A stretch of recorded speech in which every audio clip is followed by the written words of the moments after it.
তায়েফের কাফেরেরা নবীকে একেবারে মেরে ফেলার জন্য তারা পাহাড়ে উঠছে। একটা বিশাল বড় পাথর, তারা এটা ধাক্কায় আমার নবীর উপরে ফালাই দিতে চাইছিল, ফালাইও দিল। নবী বসে আছে, শরীর বড় ক্লান্ত দুর্বল, উঠতে পারে না। ওই পাথরটা গড়ায় গড়ায় পড়তেছে, পাহাড় কাঁদতেছে আর বলতেছে, আল্লাহ আজ তোমার নবী দুনিয়া থেকে বিদায় হবে, আমি পাহাড়ের পদদেশে, আল্লাহ আমাকে অনুমতি দাও, আমার তো বিশাল বড় দেহ। আল্লাহ তাআলা বলে, তোর অহংকার আমি পছন্দ করলাম। পাহাড় পাথর গড়িয়ে পড়তেছে, আমার নবীর উপরে পড়বে আর একটু পরে, ছোট্ট একটা পাথর। ওই পাথর আসতেছে যেই বরাবর, পাথরটা সেই বরাবর। আল্লাহর কাছে ডাক দিয়ে বলে, আল্লাহ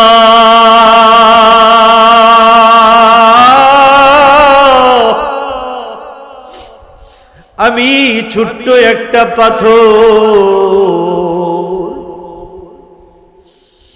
আমি বড় বড় পাথরের মতো শক্তিশালী না,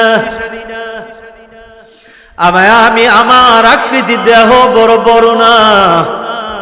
ও আল্লাহ, আমি ছোট্ট পাথরের বরাবর, নিচে আছে তোমার নবী, উপর দিক দিয়ে আসতেছে বড় পাথর। এই পাথরটা আটকানোর ক্ষমতা আমার না।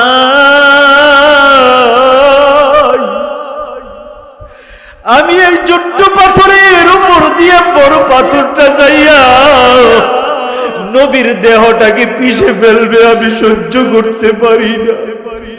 ওগো আল্লাহ,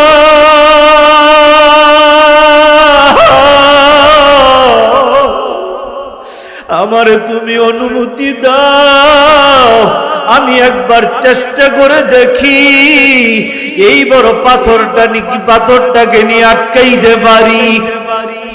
আল্লাহ ডাক দিয়ে বলে, ছোট্ট তুই নিজেরা যখন ছোট মনে করলি, বিনয় প্রকাশ করলি, আমি পছন্দ করলাম। যা, আরে আশ্চর্য হয়ে যাবেন, পৃথিবী আল্লাহ কেমনে বানাইছে। পৃথিবী বানানোর রহস্য যদি জানেন, আশ্চর্য হয়ে যাবেন। যদি ধৈর্য ধরেন, একটু সময় নিয়ে শোনাই দিতে পারি, শুনবেন? হ্যাঁ, পৃথিবী বানানোর রহস্য কেমনে আল্লাহ বানাইলেন।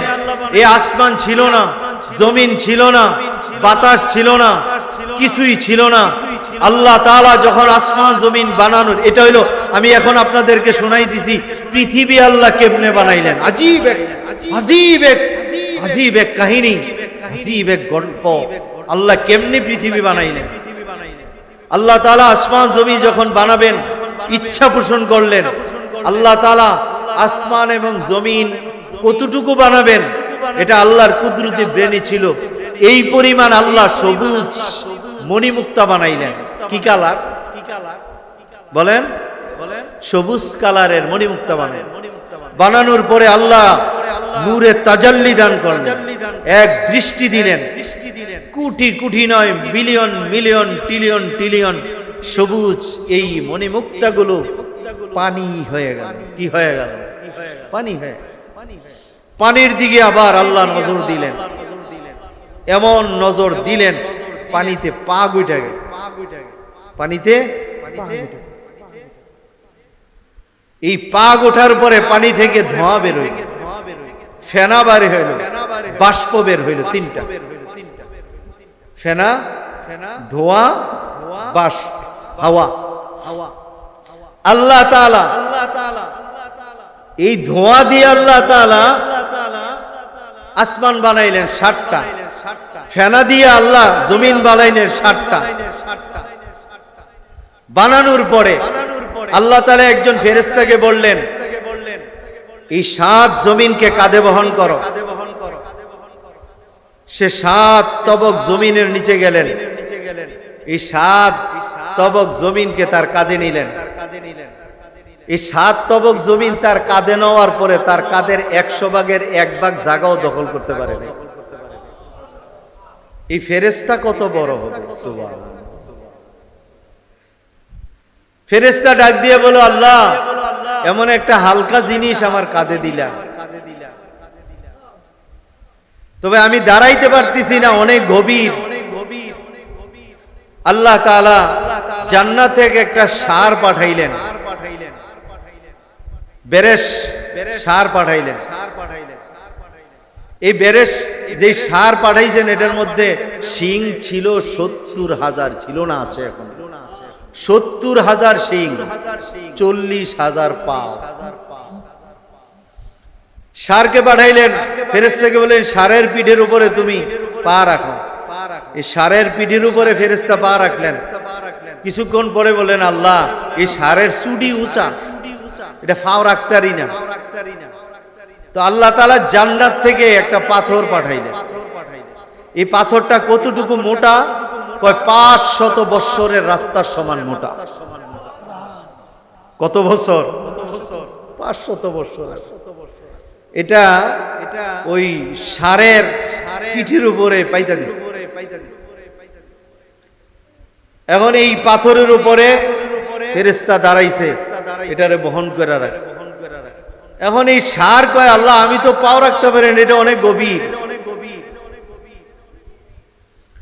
তো আল্লাহ তাআলা জান্নাতে একটা পাথর বানাইলেন, স্পেশাল একটা পাথর বানাইলেন। পাথরটা কত মোটা?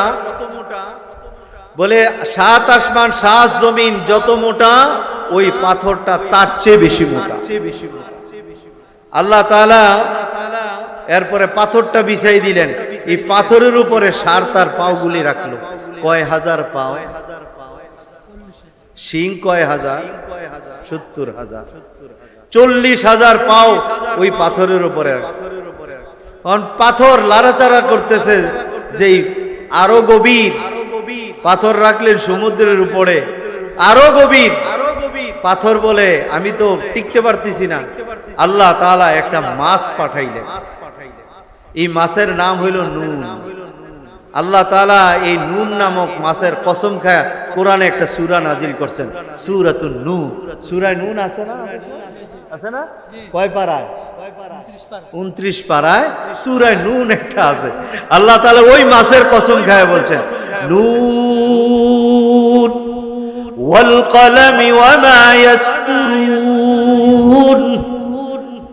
নুন নামক মাছের পিঠের উপরে ওই পাথরটা রাখলেন। পাথরটা কত বড়? 7 আসমান 7 জমিন যত বড়, যত মোটা তার চেয়ে আরো কোটি গুণ বেশি মোটা আর বড়। এই পাথরটা রাখার পরে নুন নামক মাছের পিঠে, এটার 100 ভাগের 1 ভাগ অর্থাৎ অর্ধেকটাও হয় নাই।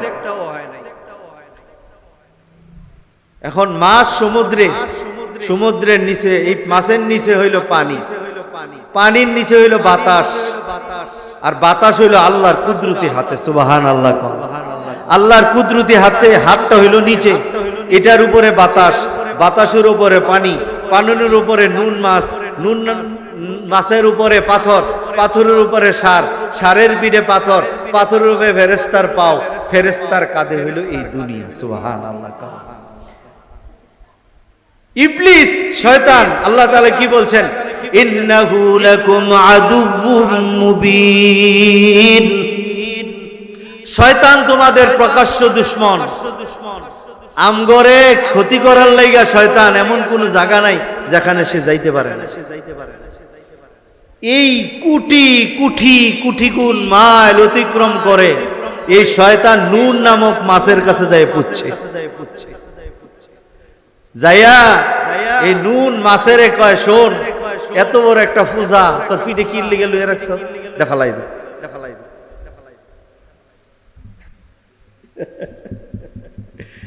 এই পূজা তোর পিঠে কি লিগে লইয়া রাখছ, এটা ফালাই দে। তো আল্লাহ তাআলা মশা একটারে ডাক দিয়া, মশা বা অন্য কোন ছোট্ট একটা প্রাণী ডাক দিয়ে গায় তাড়াতাড়ি যা, এটা নাহের ভিতরে ঢুকে একটা কামড় দিয়ে ছোট্ট করে। যেই মাত্র এটা সিদ্ধান্ত নিতেছে শয়তানের প্রবঞ্চনায়, এখনই লারা দিব, লারা দিলে উপায় আছে ভাই, 1 মিনিট লাগবো নি সারাটা দুনিয়া শেষ হইতে। এমনি ওই ফুকাটা যায় নাহের ভিতরে ঢুকে টুস করে একটা কামড় মারছে। এমন চিৎকার, পোকাটা কয় যদি আরেকবার এই শয়তানের কথা শুনে এটা পিঠের এই পূজা ফালানোর চিন্তা করো, আমি আসি, তোরে দিমু শেষ করে। আল্লাহ কই বাইর, পোকাটা বাইর হইছে। আল্লাহ বলে তার চোখ বরাবর তুই থাক কিয়ামত পর্যন্ত।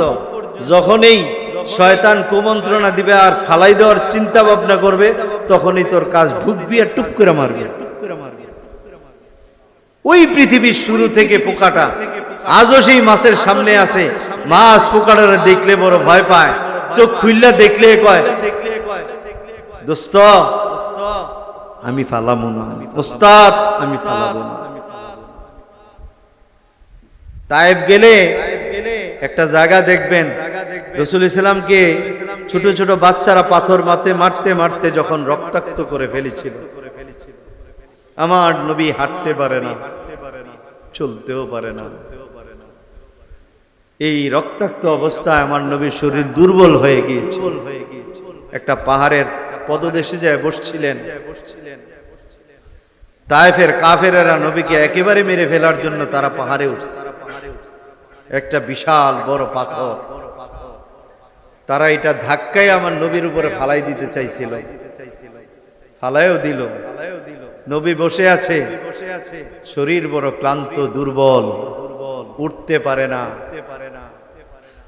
ওই পাথরটা গড়ায় গড়ায় পড়তেছে, পাহাড় কাঁদতেছে আর বলতেছে আল্লাহ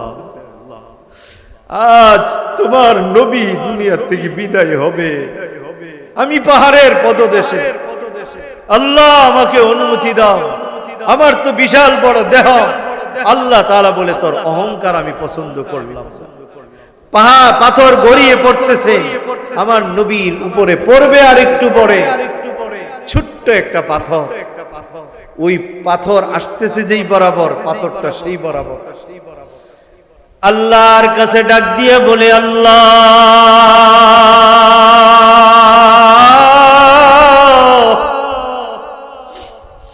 আমি ছোট্ট একটা পাথর,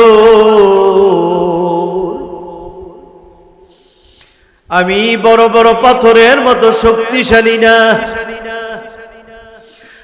আমি আমার আকৃতি দেহ বড় বড় না।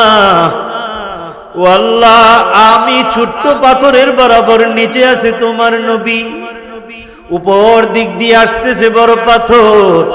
এই পাথরটা আটকানোর ক্ষমতা আমার নাই। আমি এই ছোট্ট পাথরের উপর দিয়ে বড় পাথরটা যাইয়া নবীর দেহটাকে পিষে ফেলবে, আমি সহ্য করতে পারি না। ওগো আল্লাহ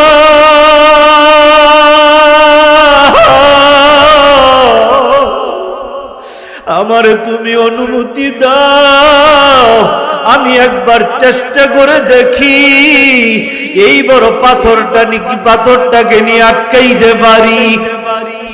আল্লাহ ডাক দিয়ে বলে ছোট্ট,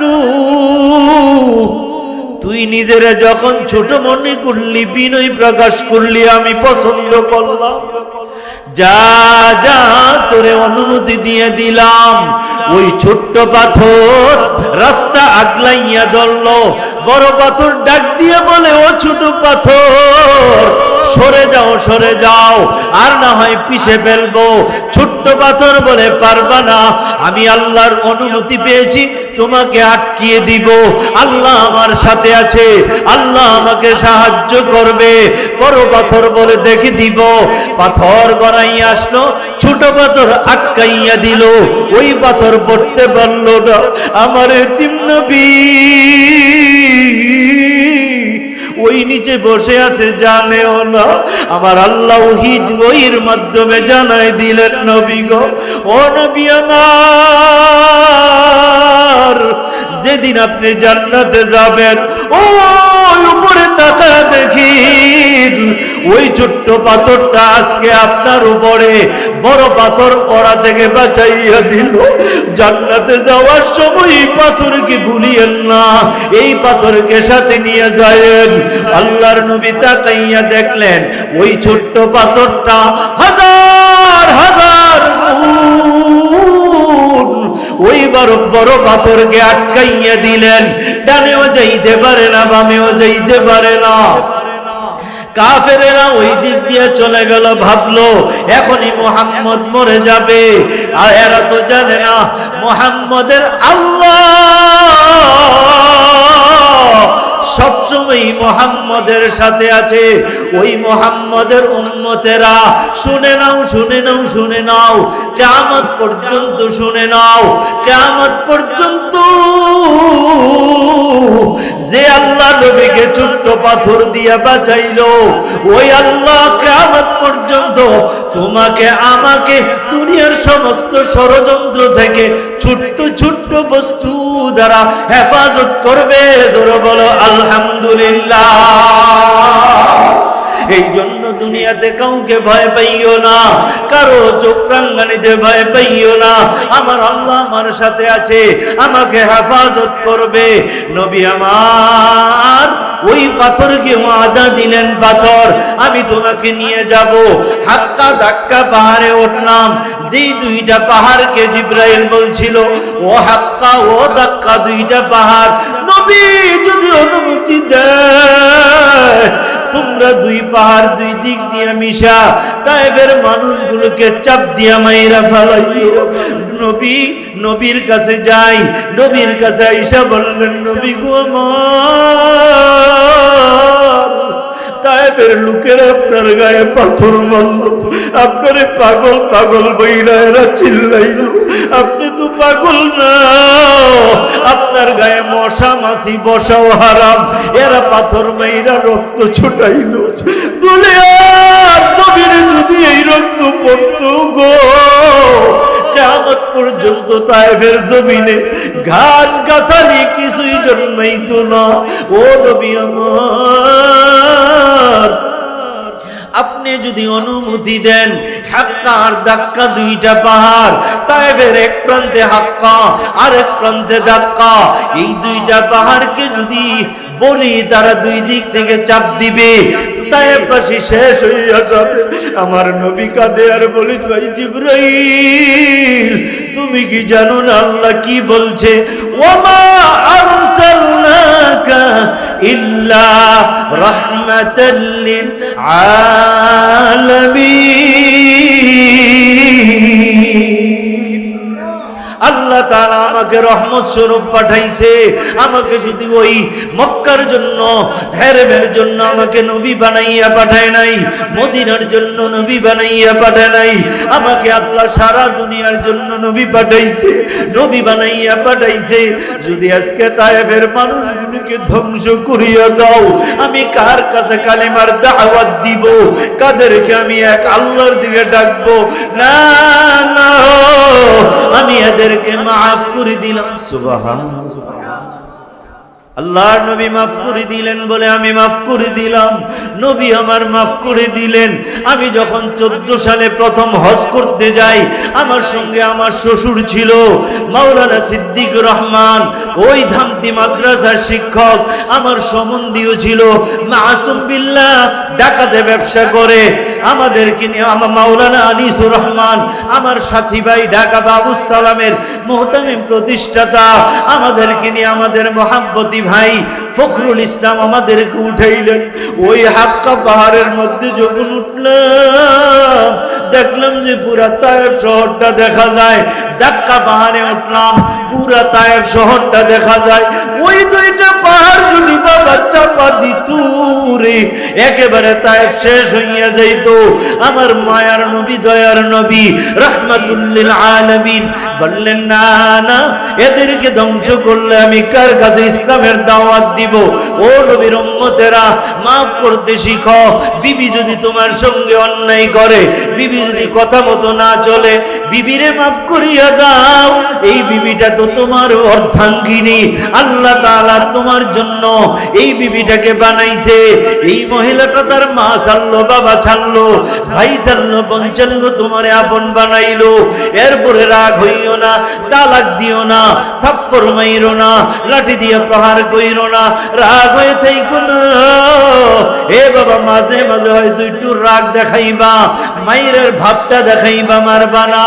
ও পর্দার আম্মা জানেরা অনুরোধ দরুদ করে বলে যাই, স্বামীর মনে কষ্ট দিবা না। স্বামী বড় নেয়ামত, আল্লাহ তাআলা তোমাদের সব দায়িত্ব স্বামীর উপরে দিয়েছে। তোমার কাপড় কিনে দেয় স্বামী, তোমার খাদ্যের ব্যবস্থা করে স্বামী, বাসস্থানের ব্যবস্থা করে স্বামী। ওই স্বামীর মনে কষ্ট দিও না। মদিনার নবী বলছেন, যে স্ত্রী স্বামীর মনে কষ্ট দেয় না, স্বামীর মন খুশি রেখে মারা যায়, ওই মহিলা জান্নাতি হয়ে যায়।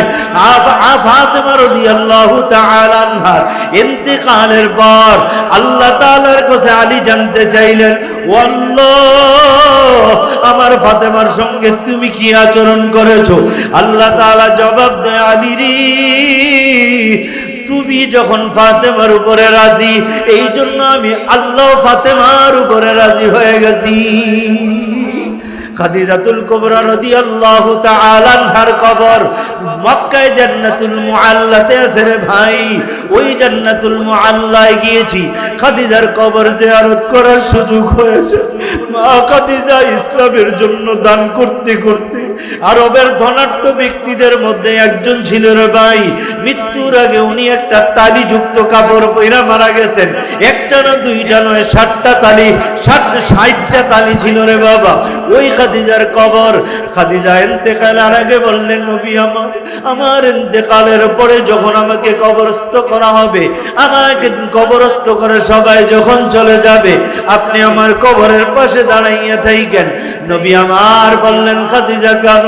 খাদিজা বলে, ইয়া রাসূলুল্লাহ, আপনি আমার কবরে মাটি দেওয়ার আগে আমার চেহারার দিকে তাকাইয়া থাকেন। নবী বললেন, কেন? খাদিজা বললে, ইয়া রাসূলুল্লাহ, আপনার জবানে শুনেছি যাদের উপরে আল্লাহ রাজি থাকবে না, এদের চেহারা কিবলার দিকে আল্লাহ থাকতে দিবে না, কিবলার দিক থেকে চেহারাটা ফিরাইয়া দিবে। আমি খাদিজার বড় ভয় হয়, না জানি আমার কবরে আমার চেহারাটা কিবলার দিক থেকে ফিরেছে যায়। আল্লাহর নবী ডাক দিয়ে বলে, খাদিজা, তোমার চেহারা কেন ফিরবে? আল্লাহ তাআলা জিবরাইলের মারফতে তোমাকে সালাম দিয়েছেন। তুমি কত কষ্ট করে ওই হেরা গুহা আমার জন্য খাদ্য নিয়ে গেছো। এখন বাবা আমাদের মতো, আমি 14 সালেই বাবা উঠতে 4-5 বোতল পানি শেষ হয়েছে। খাদিজা দৈনিক 2-3 খানা নিয়ে যাইতো। খাদিজার ইন্তেকালের পরে যখন কবরস্থ করা হইল, বারবার চেহারাটা কিবলার দিক থেকে ফিরে যায়, আসমানের দিকে হয়ে যায়। আমার নবী পেরেশান হয়ে গেলেন, নামলেন কবরে, খাদিজার চেহারা কিবলার দিকে ফিরে দিলেন, আবার উঠলেন, আবার বাবা ফিরে গেল, আবার ফিরাইয়া দিলেন। এইভাবে 3 বার করার পরে নবী বড় পেরেশান। আল্লাহ তাআলা জিবরাইলের মারফতে জানাই দিলেন, আমার হাবিব, আপনি পেরেশান হয়েন না, আমি চাই না খাদিজার চেহারা কিবলার দিকে থাক। স্বামী হিসাবে আপনি যখন খাদিজার উপরে রাজি, আমি আল্লাহ খাদিজার উপরে রাজি। আমি চাই যে খাদিজার উপরে তার স্বামী রাজি, ওই খাদিজার চেহারা কিবলার দিকে নয়, ওই খাদিজার চেহারা কিবলার মালিক আল্লাহর দিকে থাকুক। জোরে চিল্লায় বলেন সুবহানাল্লাহ, আরো জোরে কোন সুবহানাল্লাহ। আমার পর্দারের মা বোনদের খেদমতে আমি বলি যাই, স্বামীর মনে কষ্ট দিবা না, স্বামীর মুখে মুখে তর্ক করবা না। এ ভাইরা আমার, আল্লাহ পাক বড় ক্ষমতাশীল, রিজিকের ব্যাপারে আল্লাহর উপরে ভরসা করবেন। আমার আল্লাহই রিজিক দাতা, আমার আল্লাহই সমস্ত ক্ষমতার মালিক। আমার আল্লাহ কি ছিল? আমার আল্লাহর হাত, আমার আল্লাহর দেওয়া হাত দিয়া কামাই রোজগার করো, আমার আল্লাহর দেওয়া চোখ দিয়ে দেখো, আমার আল্লাহর দেওয়া মুখ দিয়ে বলো, আমার আল্লাহর দেওয়া কান দিয়ে শোনো, আমার আল্লাহর দেওয়া পাও দিয়ে হাঁটো, আমার আল্লাহর দেওয়া ব্রেন দিয়ে চিন্তা করো, আমার আল্লাহর দেওয়া কলব দিয়ে আমার কলব দিয়ে সবকিছু অনুধাবন করো। এ আল্লাহর বান্দারা ওই আল্লাহকে কেমনে ভুলে রইলি?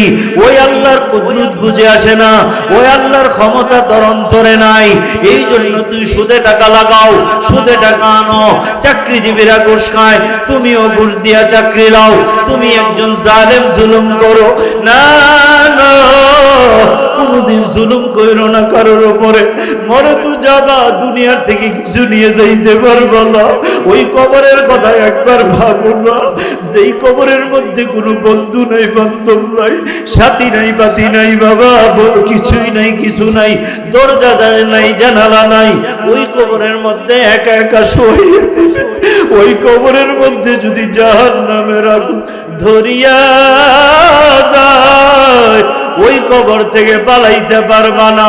ও বেঈমান নাফরমান, ও বেনামাজির দলেরা, ও সুদখোরের দলেরা, ও ঘুষখোরের দলেরা, হাতে ধরে পায়ে ধরে অনুরোধ করি, এই সমস্ত গুনার কাজ ছাড়ো, নেকের কাজ ধরো। যদি গুনাহ নিয়ে মাওলার কবরে যাও, কবরের মাটিগুলো 70 হাত দূরে সরিয়া যাবে। ওই মাটিগুলি দুই দিক থেকে আইসা তোমাকে আমাকে এমন জোরে দিবে রে বাবা, হাড্ডিগুলো চূর্ণ বিচূর্ণ হয়ে যাবে, ডান দিকের হাড্ডি বাম দিকে ঢুকিয়ে যাবে। মা বাবা বলিয়া চিল্লাবে, কেউ তো যাবে না, কেউ যাবে না রে বাবা। ওই কবরে তুমি একা একা থাকা লাগবে। ওই কবরের কথা চিন্তা কইরা আমার আল্লাহর ক্ষমতা কতটুকু, আমার আল্লাহর কুদরত কতটুকু, এগুলি অন্তরে বসাও। আল্লাহর উপরে ভরসা করো, আল্লাহর হুকুমগুলি মাইনা চলো, আল্লাহর আদেশগুলি মানো, নিষেধগুলি ছাড়ো। এ বাবা, এখন কে কে দুইটা হাত উঠাইয়া এ ওয়াদা করতে পারো আজকের পর থেকে আর জীবনে ইচ্ছা করে গুনাহ কবিরা করব না? আল্লাহু আকবার বলে দুইটা হাত উঠাও।